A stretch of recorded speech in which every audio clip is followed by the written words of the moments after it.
Hello friends and welcome back to my shop. First off, thank you to everybody who ordered a bolt action pen from my latest drop. We are now completely sold out, everything is shipped, so that means we get to start new things today. Last week there was no video because I spent all my time doing this. I'm not going to bore you by just playing endless videos of me drywalling, but I will talk over it so you can see what was up.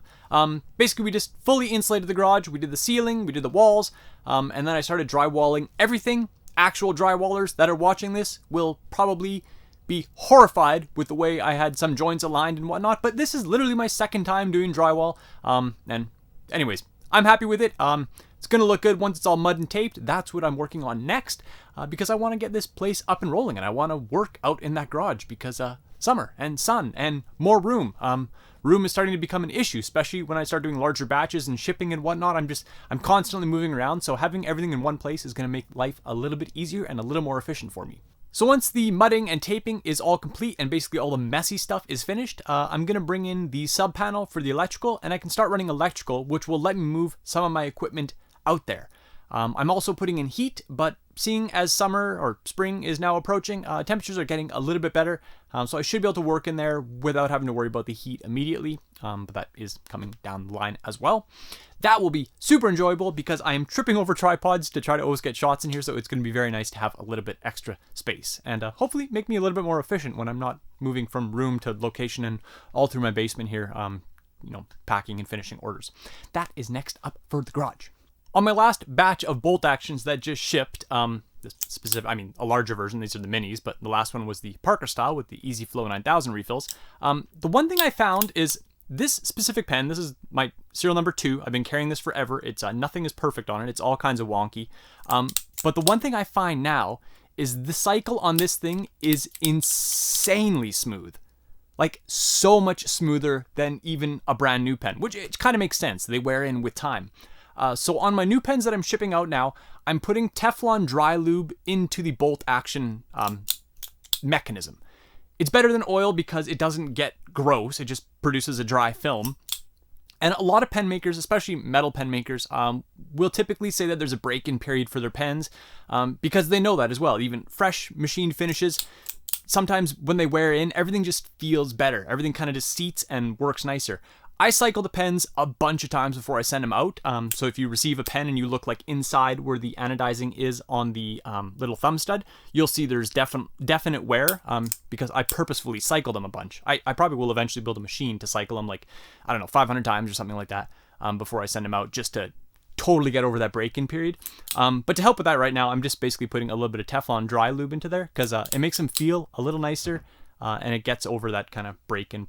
This is it's such little insignificant things, but I don't know. It's one step I can do to make something better, so why wouldn't I do it? And then after 6 months, it's totally, I could put Teflon on this, but it would make no sense because this is glass smooth. So anyways, just so you know, just for your information.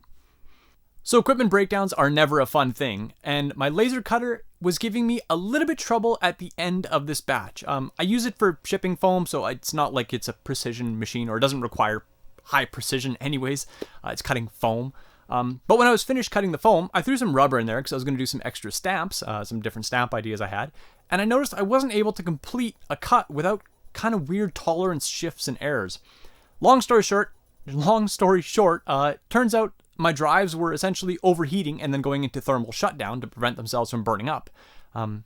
There's no heat sinks on them. I don't know if there ever was and they just broke off or whatnot. It's a horrible setup just sitting in my box. I never actually completely finished it. So basically this week I finished mounting the electronics properly in the box, put a cooling fan in there just to make things a little bit more dependable, because when it breaks down on something that's not super critical, like the rubber stamp I was cutting, it's not a big deal. But if it breaks down in the middle of when I need it, like cutting shipping foam, that's really annoying. So I try to build my machines so they don't fail. I try to build them as well as I can. So anyways, this long time coming, but fixed it up nicely. So hopefully it gives me better service going forward. Just updates of everything I'm doing. April is going to be Flux Month. I have a bunch of requests to do Flux pens, so we're going to do a whole slew of them. That way I have maybe some on the site for stock, so when people come across these videos or Instagram posts or whatnot, they can actually go to my site and there'll be units for them to purchase, as opposed to just me being perpetually out of stock. So, and something I'm working on. That's part of the reason the garage, just kind of up my production game a bit. So anyways, what we're going to do is we're going to do the standard like brass fluxes. We're going to do the blackened fluxes like this. We're going to probably do some stainless ones. We'll probably do some other weird metals. I'm working on titanium ones as well. Maybe those will be in this batch. We're doing Subnautic ones for sure. Everybody requests Subnautic ones. I think I have the clear Cerakote down for the Subnautics. When I did that in the past, it ended up just burning the pens and turning them like brown and black, and they looked gross.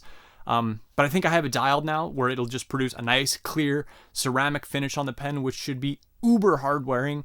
And yeah, I'm jacked about that. They're a fun pen to make for me because I know what parts can't change and what parts can change. So I can get crazy with the grips, and I can do different design tweaks and changes because I've built enough of them that I know what I'm doing with them. So yeah, I'm jazzed about that. It's a fun pen to make, and we're gonna make a slew of them and see what comes out. There may even be some pocket clip variants because I'm working on that because that's also a very requested thing. So yeah, yay. So we're gonna cut this video short because it doesn't have a ton of substance, but yeah. Hope you guys have a fantastic week. Doing it is whatever you do, and I will see you next time.